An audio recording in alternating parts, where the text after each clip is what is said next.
कहा जाता है कि कुछ आत्माएं अपनी अधूरी इच्छाओं के साथ इस दुनिया में बंधी रह जाती हैं। मृत्यु के बाद भी वे शांति नहीं पाती, और जब कोई इच्छा शादी जैसी हो तो वो आत्मा और भी बेचैन और भयानक बन जाती है। जंगलों और पुरानी हवेलियों में बसने वाली आत्माओं के किस्से तो आपने बहुत सुने होंगे, लेकिन आज की कहानी अलग है। ये कहानी है एक ऐसी आत्मा की जो इंसान नहीं मांगती, दुल्हन मांगती है। हाँ, वो है मुंजिया। ये घटना महाराष्ट्र के छोटे और पुराने गांव वडनेश्वर में हुई थी। गांव देखने में शांत था, मिट्टी के घर, पगडंडी रास्ते और खेतों के बीच फैली हरियाली। लेकिन गांव के बिल्कुल बीच में एक बहुत पुराना पीपल का पेड़ था, जिसके बारे में लोग कहते थे कि शाम ढलने के बाद उसके पास जाना मना है, क्योंकि वहां बसता था मुंजिया। सालों पहले इसी गांव में गणेश नाम का एक लड़का रहता था, भोला भाला, सरल और सभी का प्यारा।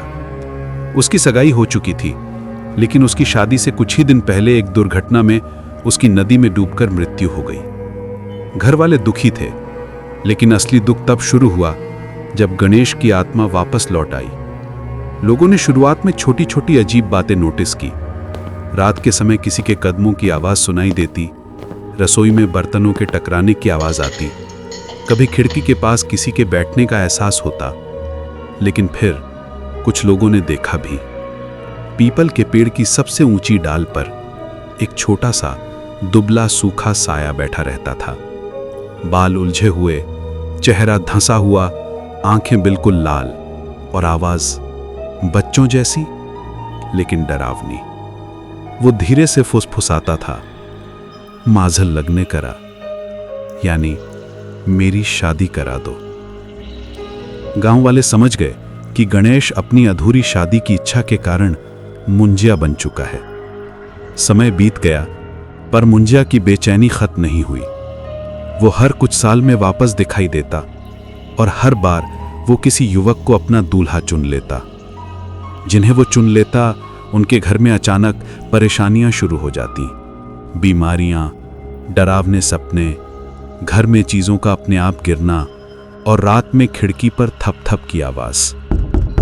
कहा जाता है कि अगर मुंजिया की आवाज किसी ने स्पष्ट सुन ली तो वो उस व्यक्ति को अपना वर यानी दूल्हा समझ लेता है, और फिर उस व्यक्ति की 3 दिन के भीतर मृत्यु हो जाती है।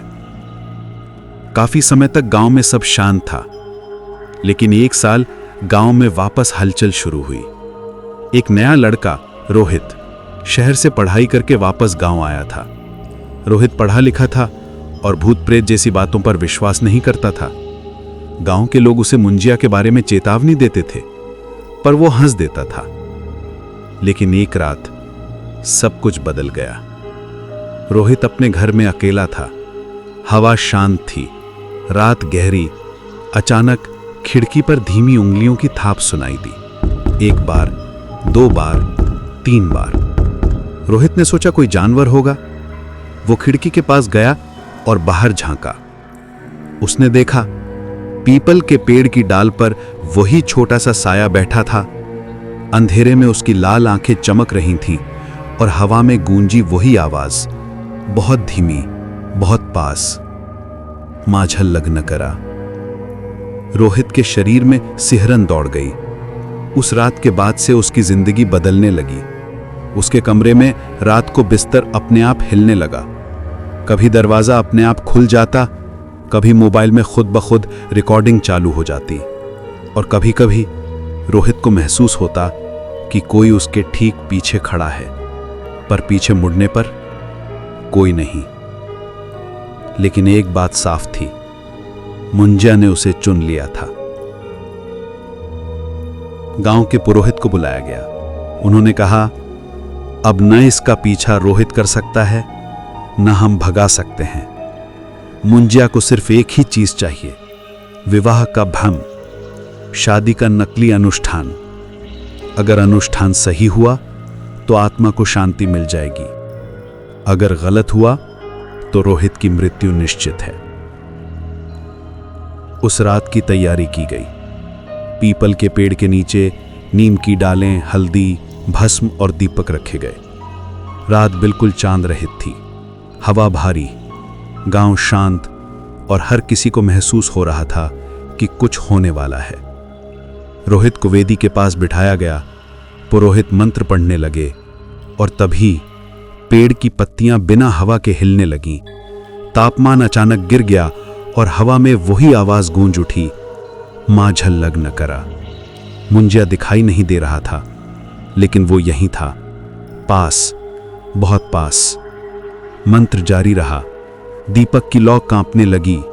नीम की धूप हवा में भर गई। धीरे धीरे वातावरण बदलने लगा और फिर अचानक एक तेज चीख जंगल में गूंज उठी, इतनी भयानक कि पत्ते तक सन रह गए। उस चीख के साथ मुंजिया की उपस्थिति घुलने लगी।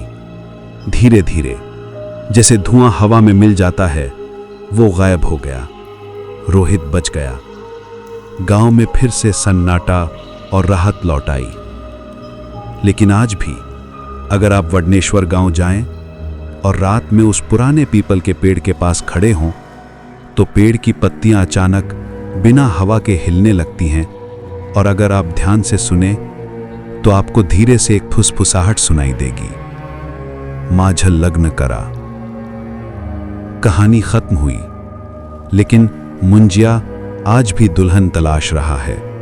शायद अगला कोई हम में से हो। अगर ये कहानी आपको पसंद आई हो तो वीडियो को लाइक करें, अपने दोस्तों के साथ शेयर करें और ऐसी ही डरावनी सच्ची कहानियां सुनने के लिए हमारे चैनल को सब्सक्राइब करना मत भूलिएगा। फिर मिलेंगे अगली कहानी में।